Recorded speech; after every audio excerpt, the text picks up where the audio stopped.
পুঁটি মাছ কাটতে কাটতে আমার বাকি জীবন শেষ হয়ে যাবে। জীবনে কোনো পার্বণ ছাড়া আর বড় মাছ কপালে জুটলো না।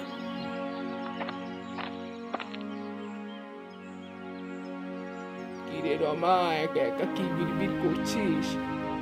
আর বলো না দিদি সে কথা। গরিব মানুষের হয়েছে যত জ্বালা। টাকার অভাবে রোজ রোজ পুঁটি মাছ কিনে আনে, আর সেগুলো কাটতে আমার অবস্থা একেবারে নাজেহাল হয়ে যায়। কি আর করবি বল, বিধাতা যে আমাদের কপাল এমন বানিয়েছেন। তবে সুখ দুঃখ মিলিয়েই জীবন। দুঃখ না থাকলে সুখের মর্ম বুঝবি না। দুঃখ তো আমার সব দিকেই আছে গো দিদি। বিধাতা আমায় একটা ছেলে দিল না। এই বয়সেও মানুষটা সংসার চালাতে মাঠে মাঠে রোদ্দুরে কাজ করে। সন্তানের মতো সন্তান হলে ছেলে লাগে নাকি রমা? মেয়েরাও বাবা মার পাশে দাঁড়ায় বিপদের দিনে। আমার দিকেই তাকিয়ে দেখ না, নাতনিটা ফেলে সেই যে ভুবন ভব করে হলো, আর বাড়ি মুখো হলো না। তা তুমি ঠিকই বলেছ। এমন ছেলে থেকেও তো লাভ নেই, সে তো তোমাকেই সংসারের হাত ধরতে হয়েছে। তা না করলে এতদিনে নাতনিটা না খেয়ে মরতো। তুমি আছো বলেই ননি এখনো বেঁচে আছে, না হলে কবেই যে মারা যেত। তবে ননিটা আমাদের খুব ভালো মেয়ে। ভালো না ছাই, সারাদিন এ বাড়ি ও বাড়ি এত বলি দিন দিন ঠ্যাঙা হয়ে যাচ্ছিস। এখন একটু পা দুটোকে লাগাম দে, কে শোনে কার কথা। এই বয়সেও এমন একটু হয়। তা তোমার মাঠের জমির খবর কি? ধান তুলেছো? না রে, জমির ধান কাটা হলো, ওগুলো এখন মাড়াই সেরে তারপর বাড়ি উঠবো। ধান বাড়ি এলে বাড়ি যাস, আমাদের সাথে হাত মিলিয়ে কাজ করিস, তোকে চাল দেবো। সে আর বলতে হবে না দিদি। প্রতিবার ধানের সময় এলে তো আমি তোমার সব কাজ করে দিই। আকাশে কেমন মেঘ করেছে, এই বুঝি বৃষ্টি নামলো? আরে তাই তো, খুব জোরে বৃষ্টি হবে। ঠিক আছে দিদি, আবার এসো কিন্তু।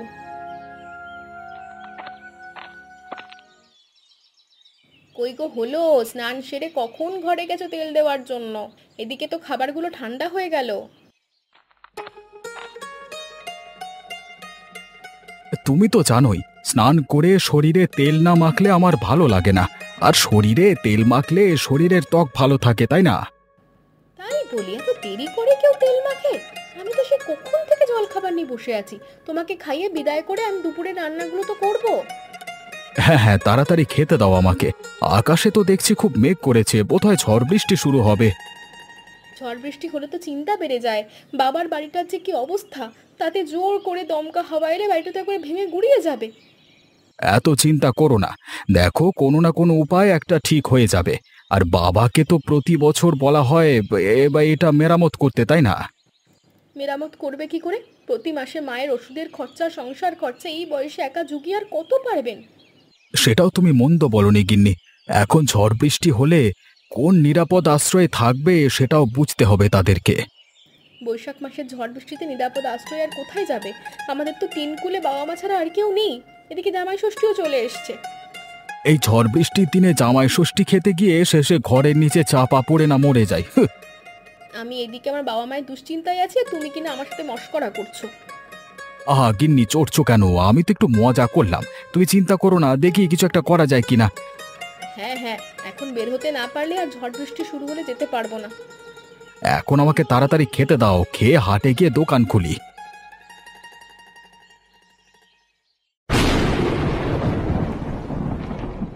সারাদিন পাড়া বেড়ানোর জন্য আমায় বকবে, আজ তো নিজেই সকালে উঠে পাড়ায় হাঁটতে বেরিয়েছো। মা গো মা, আজ সূর্য কোন দিকে উঠলো? ওহো, আমি তো ভুলেই গেছি আজকে সূর্য ওঠেনি, আকাশে মেঘ করেছে।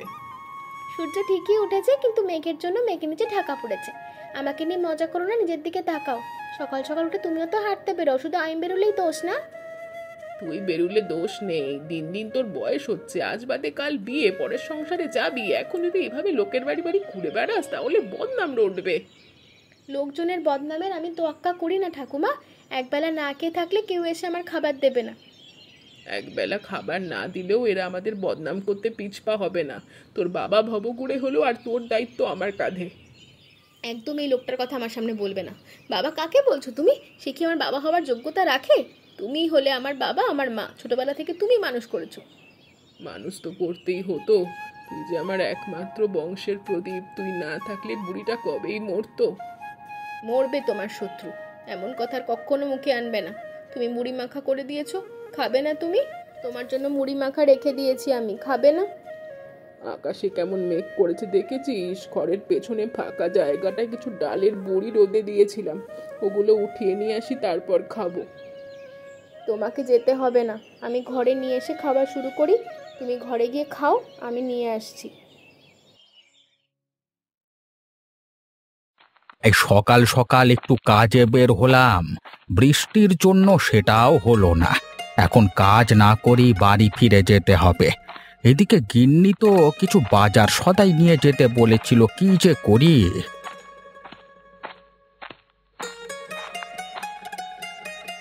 আরে ও হারান দাদা, হারান দাদা, এত তাড়াতাড়ি চললে কোথায়? আরে কানু যে, কেমন আছিস তুই কানু? এই আছি কোনো রকম। বিধাতা কোনো রকমে দুটো খাইয়ে পরিয়ে বাঁচিয়ে রেখেছেন। তা আজকে তুমি কাজে যাওনি দাদা? না রে কানু, কাজে তো গিয়েছিলাম কিন্তু কাজ হলো না। কাজ শুরু করবার আগেই যে আকাশে ঘন মেঘ জমতে শুরু করেছে, তাই বাড়ির দিকেই ফিরে যাচ্ছি। আমাদের হতদরিদ্রের হয়েছে যত জ্বালা। এক বেলার খাবার জোগাড় করতে গিয়ে কত যে কষ্ট করতে হয় আমাদের। কি আর করবি বল কানু, বিধাতা আমাদের ভাগ্যে যা রেখেছেন সেটাই তো হবে। তা তুমি মন্দ বলনি দাদা, কিন্তু তাই বলে কি আমাদের কপালে শুধু দুঃখই রেখেছেন বিধাতা? সুখের কি মুখ কি আমরা দেখতে পাবো না কোনোদিন? ওরে দেখবি দেখবি, কথায় আছে সবুরে মেওয়া ফলে। ধৈর্য ধর, সব একদিন ঠিক হয়ে যাবে। তোর তো তাও একটা ছেলে আছে করে কমে খাওয়ানোর জন্য, কিন্তু আমার দিকে দেখ না, আমার যে একটাও ছেলে নেই যে আমাকে কাজ করে খাওয়াবে, সংসারটা দেখবে। ছেলের কথা আর বলো না দাদা, ছেলে নেই খুব জোর বাঁচা বেঁচে গেছো গো। কেন রে কানু, হঠাৎ এমন কথা বলছিস যে? এমন ছেলে যেন বিধাতা কারোর ঘরে না দেন। বাড়িতে আজকে 3 দিন ধরে বাজার সদাই কিচ্ছু নেই, আর ছেলে নেশার জুয়ায় ডুবে আছে। সে কি কথা? কদিন আগেই না ছেলেটাকে বিয়ে করালি, সংসারী না হয়ে এখন এসব করে বেড়াচ্ছে। ছেলের কর্মকাণ্ড দেখে বৌমা বাপের বাড়ি চলে গেছে। নেশার টাকা জোগানোর জন্য আমাদের সাথে খুব খারাপ ব্যবহার করে। তুই ঠিক বলছিস রে কানু, কষ্ট করে খাবো এটাই ঠিক আছে, কিন্তু এমন ছেলে থাকবার থেকে না থাকাই ভালো। তোদের কথা শুনে এখন আর আমার ছেলের জন্য আফসোস লাগে না। তোমার মেয়ে দুটো তো খুব লক্ষ্মী, বাবা মা বলতে অজ্ঞান। কপাল করে অমন দুটো মেয়ে পেয়েছো দাদা। তা তুই ঠিকই বলেছিস, আমার 2 মেয়ে তো আমার মেয়ে নয় শুধু, ওরা যে আমার 2 নয়নের মণি। এই যা, বৃষ্টি শুরু হয়ে গেল তো। চল চল কানু, তাড়াতাড়ি বাড়ির দিকে যাই আমরা। হ্যাঁ তাই চলো দাদা, বেশি বৃষ্টি হলে আবার কাক পেঁচা হয়ে বাড়ি ফিরতে হবে।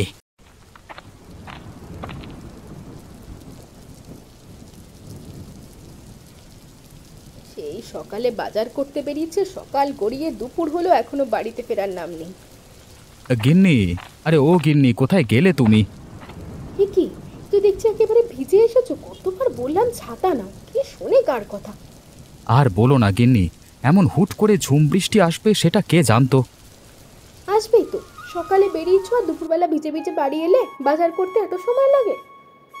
বাজার করে ফেরবার পথে একটু মদনের চায়ের দোকানে বসেছিলাম, সবার সাথে আড্ডা দিতে দিতে যে কখন সময় পেরিয়ে গেল টের পাইনি।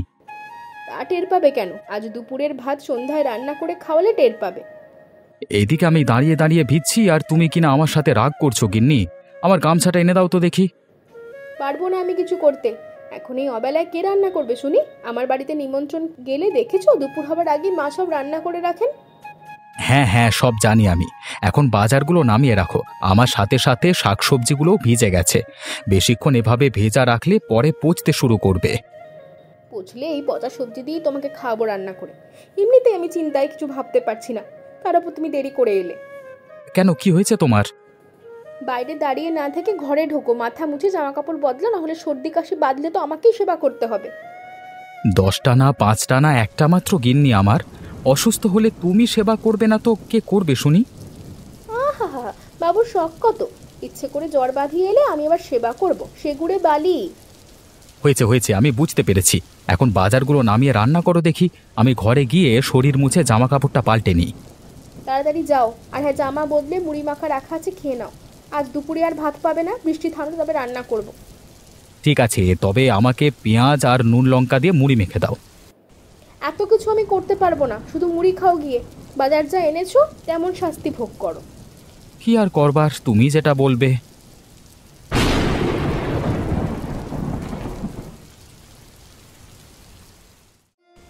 কি ভাবছো এত মন দিয়ে?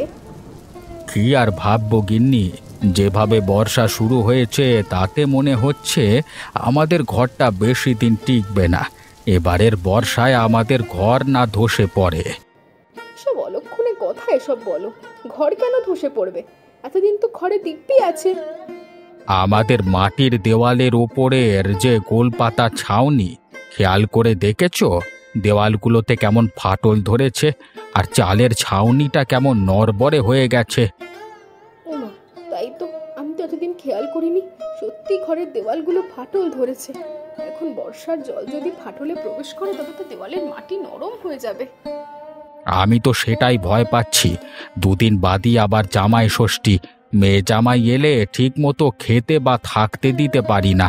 তার উপর এবারে এসে যদি দেখে আমরা গৃহহীন হয়ে পড়েছি, তাহলে তো লজ্জায় আর মুখ দেখানো যাবে না। সেটাই তো ভয় পাচ্ছি আমি।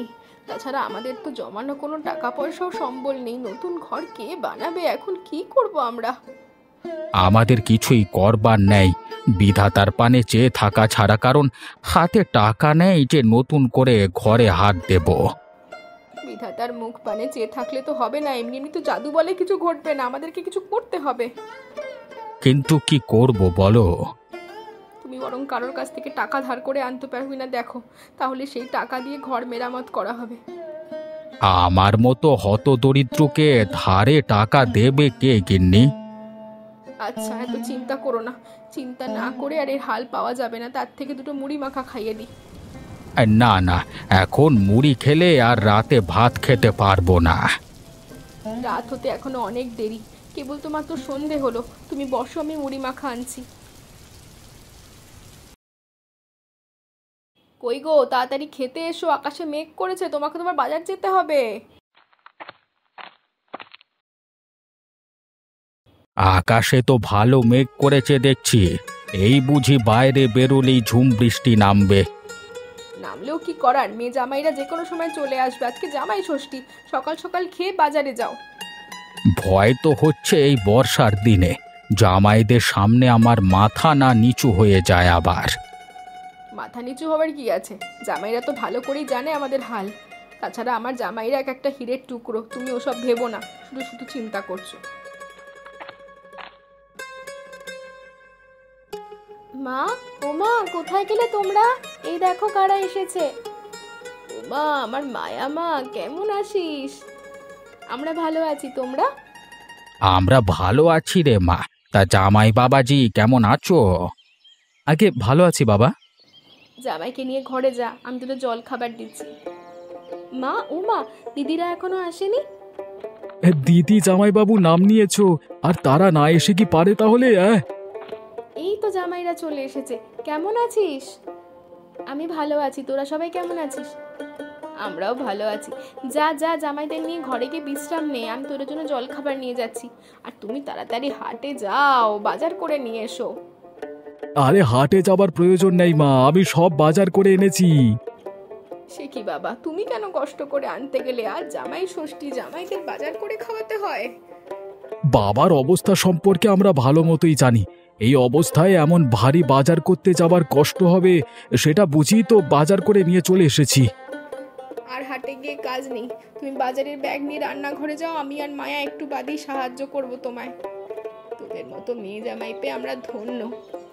চল দিদি, ঘরে যাই, একটু বিশ্রাম নিয়ে মাকে আবার রান্নার কাজে সাহায্য করব।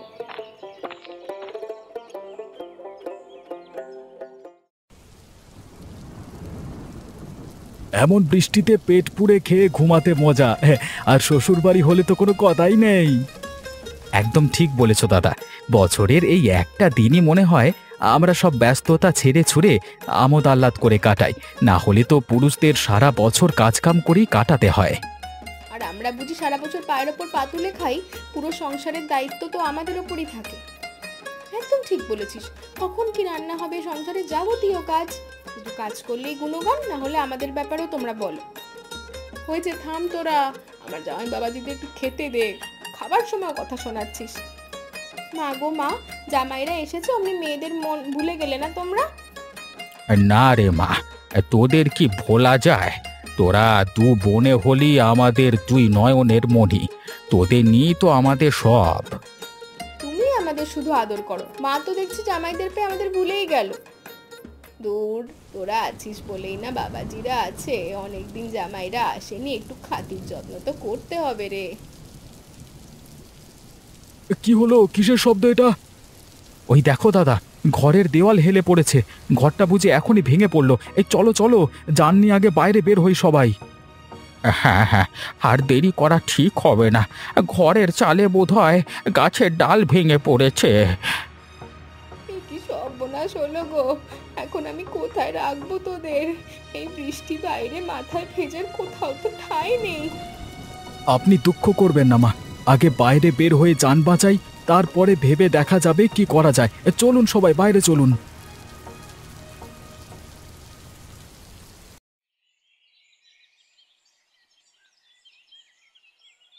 তাড়াতাড়ি রান্না শেষ করতে হবে, জামাইরা সে কখন থেকে কাজ করছে, ওদের তো খিদে পেয়েছে। রান্না তো প্রায় শেষের পথে, ওদের কাজ শেষ হলেই খেতে দেব। আমি আলু ভাজা আর ডালটা করছি, মা তুমি ভাতের মাঠটা গেলে ফেলো। সাথে একটু মাছের ঝোল করি, জামাইরা শুধু দুপদ দিয়ে খেতে পারবে না।